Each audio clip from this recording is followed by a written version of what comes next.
हर त्योहार एक संदेश लाता है। हर कथा में भक्ति का प्रकाश छिपा है। भक्ति नंदिता पर जानिए हर पर्व का गूढ़ रहस्य और अपनाइए भक्ति का सही मार्ग। राधे राधे सौभाग्यशाली श्रोतागणों। कार्तिक मास के शुक्ल पक्ष की नौमी तिथि को आंवला नवमी कहा जाता है। इस दिन आंवले के वृक्ष की पूजा का बहुत महत्व है, क्योंकि स्वयं भगवान विष्णु उस वृक्ष में निवास करते हैं। ऐसा माना जाता है कि एक बार देवी लक्ष्मी ने भगवान विष्णु से पूछा, प्रभु कौन सा वृक्ष सबसे पवित्र है, इसमें आपका वास बना रहता है। तब भगवान विष्णु मुस्कुराकर बोले, हे देवी, ये आंवले का वृक्ष मेरे हृदय के समान है। इसकी जड़ में ब्रह्मा, तने में विष्णु और शाखाओं में शिव का निवास है। कार्तिक शुक्ल नवमी को आंवला नवमी का व्रत रखा जाता है। इसको करने से पूजन, तर्पण आदि का फल अक्षय हो जाता है, इसलिए इसको अक्षय नवमी भी कहा जाता है। इसे कूष्मांड नवमी भी कहते हैं। इस दिन कूष्मांड यानी काशीफल या कद्दू में गुप्त दान स्वर्ण, चांदी, रुपया, पैसा रखकर गंध, पुष्प, अक्षत से पूजकर गोधृत फल, अन्न, दक्षिणा के साथ योग्य ब्राह्मण को दान देने से विशेष फल मिलता है। गाय, पृथ्वी, स्वर्ण तथा वस्त्र आभूषण आंवला का दान करने से ब्रह्म हत्या जैसे पापों का भी विनाश हो जाता है। इस दिन स्नान आदि करके पूर्व की ओर मुख करके आंवले के वृक्ष की षोडशोपचार विधि द्वारा पूजन करते हैं। फिर वृक्ष की जड़ में दूध की धार देकर पेड़ के चारों ओर सूत लपेटकर कपूर या घी की बत्ती से आरती करके 108 परिक्रमाएं लगाते हैं। पूजन सामग्री में जल, रोली, अक्षत, गुड़, बताशे, दीपक और आंवला होना चाहिए। ब्राह्मण ब्राह्मणी को भोजन कराकर दक्षिणा देनी चाहिए। फिर स्वयं भोजन करना चाहिए। इस दिन भोजन में आंवला अवश्य होना चाहिए। सौभाग्यशाली श्रोतागणों, हम बढ़ते हैं भक्ति नंदिता के साथ आंवला नवमी की पावन दिव्य कथा की ओर। एक समय की बात है, एक आंवला राजा था जो रोज 1 मन सोने के आंवले दान करता था और बाद में खाना खाता था। एक दिन उसके बेटों की बहुओं ने सोचा कि रोज इतने आंवले दान करेंगे तो सारा धन खत्म हो जाएगा, इसलिए इनका दान बंद कर देना चाहिए। तब उन्होंने बेटों को सिखा दिया। बेटे जाकर पिताजी से बोले, पिताजी आप सोने के आंवले दान मत किया करो, ऐसे तो सारा धन खत्म हो जाएगा। आप सोने के आंवले की जगह पीतल तांबे के आंवले दान कर दिया कीजिए। तब राजा रानी ने पीतल तांबे के आंवले दान करना शुरू कर दिया। फिर एक दिन बहुओं ने सोचा कि इस तरह तो घर के सारे बर्तन भांडे बिक जाएंगे। तब उन्होंने बेटों को सिखा दिया। बेटे आकर फिर पिताजी से बोले, पिताजी आप पीतल तांबे के आंवले दान मत किया करो, उसकी जगह आप मिट्टी के आंवले दान कर दिया कीजिए। तब उन्होंने मिट्टी के आंवले दान करना शुरू कर दिया। तब बहुओं ने सोचा, इस तरह तो सारी मिट्टी खत्म हो जाएगी और घर के आसपास कटान होने लगेगा। तब उन्होंने मिट्टी के आंवले भी दान करने बंद करा दिए। तब राजा रानी उजाड़ में जाकर बैठ गए। चूंकि वह आंवलों का दान नहीं कर सके, इसलिए उन्होंने कुछ भी नहीं खाया। तब भगवान ने सोचा कि अगर हमने इनका मान नहीं रखा तो दुनिया में हमें कौन मानेगा।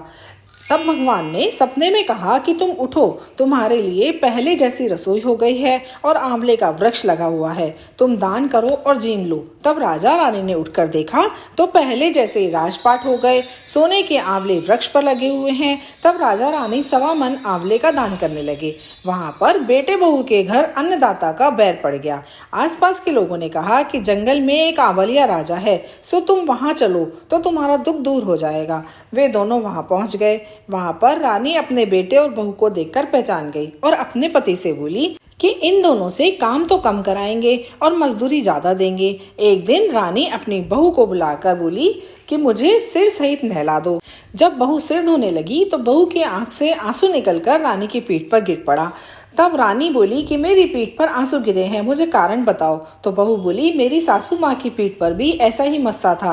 वह 1 मन आंवले का दान करते थे तो हमने उन्हें करने नहीं दिया। तब सासू बोली कि हम ही तुम्हारे सास ससुर हैं, तुमने हमें निकाल दिया था परंतु भगवान ने हमारा सत रख लिया। हे भगवान, जैसा राजा रानी का सत रखा वैसा सबका रखना।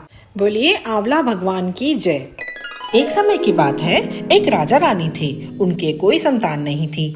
इस दुख से वो हमेशा दुखी रहते थे। फिर उन्होंने एक बार एक बिल्ली पाली। उसका पालन पोषण उन्होंने अपने संतान की तरह किया। जब बिल्ली बड़ी हुई तब रानी ने कहा, इसके विवाह की तैयारी करनी होगी, इसके लिए कोई योग्य वर देख कर लाइए। तब राजा ने आसपास के देशों में स्वयंवर के लिए खबर पहुंचा दी। राजा बहुत ही प्रतिष्ठित था, इसलिए आसपास के सभी देशों के राजकुमार और राजा उस राजा की बेटी से विवाह करना चाहते थे। तब राजा रानी ने उनमें से एक योग्य वर को चुन लिया, पर राजा रानी ने यह शर्त रखी कि हमारे यहाँ ढाल तलवार से सगाई होती है। उन्होंने राजा रानी की शर्त को स्वीकार कर लिया और ढाल तलवार से सगाई हो गई। विवाह की तैयारियां होने लगी। जब फेरों का समय आया तब उन्होंने कहा हमारे यहाँ पीढ़ी के फेरे होते हैं। बिल्ली को पहना उड़ा के गोद में लेके फेरे करा दिए गए। अब विदाई का समय आया। विदाई के समय बिल्ली को पहना उड़ाकर लंबा सा घूंघट निकालकर डोली में बिठा दिया गया। इस तरह बिल्ली अपनी ससुराल पहुंच गई। उस राज्य की जनता अपने राजा से बहुत स्नेह करती थी, इसलिए सभी नई रानी की मुंह दिखाई की रस्म का इंतजार करने लगे। जब राजा रानी अपने कक्ष में पहुंचे तो राजा ने घूंघट उठाकर देखा तो सामने क्या देखता है कि बिल्ली बैठी हुई है। राजा देखकर चौंक गया। राजा कहने लगा यह तो धोखा हुआ है, लेकिन राजा बहुत समझदार था। उसने बिल्ली को ही अपनी पत्नी के रूप में स्वीकार कर लिया और उसे एक नए महल में ठहरा दिया। उसके राज्य की जनता सोचने लगी कि रानी बहुत सुंदर होगी, इसलिए उसे नए महल में ठहराया गया है। धीरे धीरे समय व्यतीत होने लगा। कार्तिक का महीना आया। एक दिन राजा अपनी रानी से बोला कि तुम रसोई बनाओ, नई बहू की पहली रसोई की रस्म होगी। बिल्ली यह सुनकर तुरंत तैयार हो गई। उस दिन आंवला नवमी का दिन था। उसने अपनी रसोई को कूद कूद कर लीप पोत कर साफ किया और उसके बाद भोजन की तैयारी करने लगी। कूदते फांदते काम करते करते वह तेल के कड़ाव में गिर पड़ी और जैसे ही वो तेल के कड़ाव में गिरी वह महारूपवती कन्या बन गई। राजा आया और उसने देखा कि वहाँ पर एक महारूपवती कन्या खड़ी हुई है। उसने पूछा मेरी बिल्ली कहाँ है? तब उस कन्या ने कहा महाराज मैं ही आपकी बिल्ली हूँ, मैं काम करते करते तेल के कड़ाव में गिर पड़ी थी। तब राजा बोले मैं नहीं मानता। इस पर बिल्ली ने अपने सिर के बाल जो कि तेल के कड़ाव में भीगने से रह गए थे वो दिखाए। तब राजा ने उस पर विश्वास किया। यह देखकर राजा बहुत ही प्रसन्न हुआ। रानी ने मुंह दिखाई की रस्म के लिए बहुत स्वादिष्ट व्यंजन बनाए। राज्य के सभी लोगों को बुलाया और रानी का रूप सौंदर्य देखकर सभी चकित रह गए और उसकी बनाई गई रसोई के व्यंजन खाकर सभी लोग उसकी तारीफ करने लगे। उसको बहुत मान सम्मान प्राप्त हुआ। हे आंवला भगवान, जैसे आपने बिल्ली का सत रखा, उसको मान सम्मान दिया, अखंड सौभाग्य, दाम्पत्य जीवन में प्रेम, अपार रूप सौंदर्य, धन वैभव यश, वैसे ही कथा कहने वाले सुनने वाले सभी को देना। बोलिए आंवला भगवान की जय।